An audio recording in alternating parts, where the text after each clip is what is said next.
Paano nga ba kumita sa pag-aalaga ng paitloging manok? Kaya naman magandang araw sa inyong lahat. Kung gusto ninyong magkaroon ng dagdag na kita araw-araw, ang pag-aalaga ng paitloging manok o layer chicken ay isa sa pinakamagandang negosyo na maaaring simulan. Hindi kailangan ng napakalaking puhunan para magsimula, at habang maayos ang pag-aalaga, tuloy-tuloy ang produksyon ng itlog nito. Sa video na ito ay pag-uusapan natin ang lahat ng kailangan ninyong malaman mula sa pagpili ng lahi, pagpapagawa ng kulungan, tamang pagpapakain, pagbabakuna, pangangalaga sa kalusugan ng manok, pagkulikta ng itlog, hanggang sa pagbebenta at pagpapalaki ng inyong negosyo. Ano nga ba ang paitlogin na manok? Ang paitlogin na manok ay espesyal na pinapalaki para sa produksyon ng itlog, hindi tulad ng broiler na para sa karne. Ang pangunahing layunin ng layer chicken ay makapagbigay ng maraming itlog sa loob ng mahabang panahon. Kapag maayos ang pangangalaga, maaaring mangitlog ang isang inahing manok ng humigit kumulang 280 hanggang 320 na itlog sa loob ng isang taon. At narito ang ilan sa mga kilalang lahi: Highline Brown, ISA Brown, Luman Brown, Decalb White, at Bowban's Brown. Kilala ang mga ito sa mataas na produksyon ng itlog, magandang resistensya sa sakit, at mahusay na feed conversion. Ang paghahanda ng kulungan nito ay dapat mataas ang bubong para presko at may sapat na bentilasyon, hindi pinapasok ng ulan, may sapat na ilaw, malinis at tuyo ang sahig, protektado laban sa daga, aso, pusa at ahas. Kung floor system naman ang gamit, ay maglagay ng ipa ng palay, rice hull o wood savings bilang bedding. Ang tamang espasyo naman nito ay huwag pagsiksikin ang mga manok. Bigyan ng bawat manok ng sapat na espasyo upang makakain, makainom, at makagalaw ng maayos. Ang painuman ay laging malinis na tubig. Palitan ng tubig araw-araw. Linisin ang painuman upang maiwasan ang bakterya. Ang pakainan nito ay siguraduhing sapat ang pagkain upang hindi mag-agawan ang mga manok. Linisin din ito araw-araw. Ang tamang pakain nito ay may iba't ibang feeds ayon sa edad. Chicks starter sa panimulang linggo hanggang 6 na linggo. Mataas ang protina upang mabilis lumaki. Ang pangalawa ay grower feeds mula 7 linggo hanggang 70 na linggo. Unti-unting pinapalakas ang katawan bago mangitlog.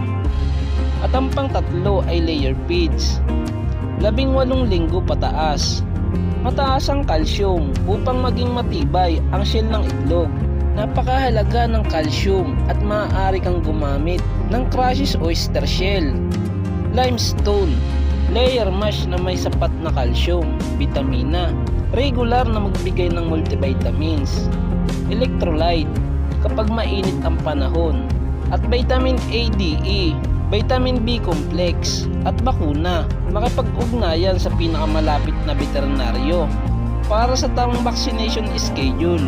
Ang mga karaniwang sakit na dumadapo sa mga alagang paitloging manok ay Newcastle disease, infectious bronchitis, fowl pox, gumboro, biosecurity, maglagay ng footbath na may disinfectant, limitahan ang mga taong pumapasok sa kulungan, linisin ang kulungan, ihiwalay agad ang may mga sakit, araw-araw linisin ang dumi, hugasan ng pakainan, hugasan ng painuman, at tuwing lilipas ang 1 linggo, mag-disinfect ng kulungan, palitan ng mga bedding kung kinakailangan.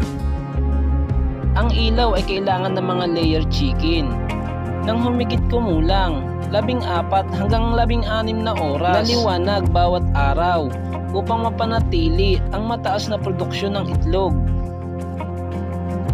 Mangulikta ng itlog 2 hanggang 3 beses sa loob ng isang araw. Ito ay upang hindi mabasag, hindi madumihan, hindi tukain ng ibang manok. Ilagay ang itlog sa tray. Panatilihin sa malamig at malinis na lugar.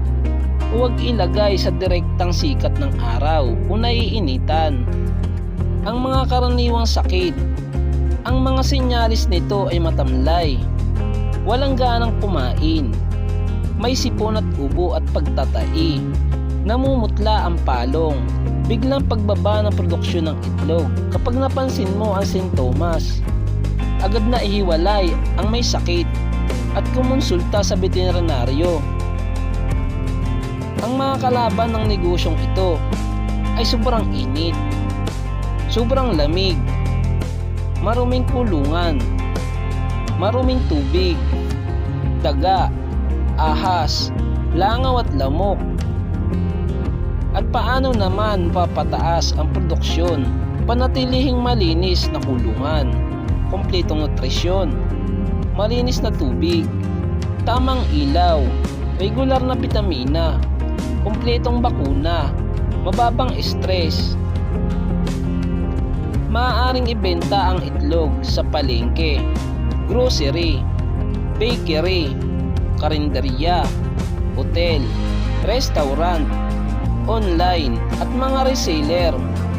Bukod sa itlog, maaari ring pagkakitaan ang dumi ng manok bilang pataba.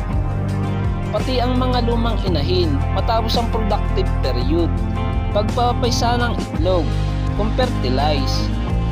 Halimbawa ng maliit na negosyo, kung mayroon kang 100 layer chicken at 90 ang nangingitlog, bawat araw ay mayroon kang humigit kumulang 90 itlog araw-araw. Kapag naibenta ang mga itlog sa magandang presyo, maaari kang magkaroon ng tuloy-tuloy na kita araw-araw. Ang aktwal na kita ay nakadepende sa presyo ng itlog, halaga ng pagkain at gamot, at iba pang mga gastusin. Mahalagang paalala, ang matagumpay na pag-aalaga ng paitlogin ng manok ay nakasalalay sa disiplina at tamang pamamahala.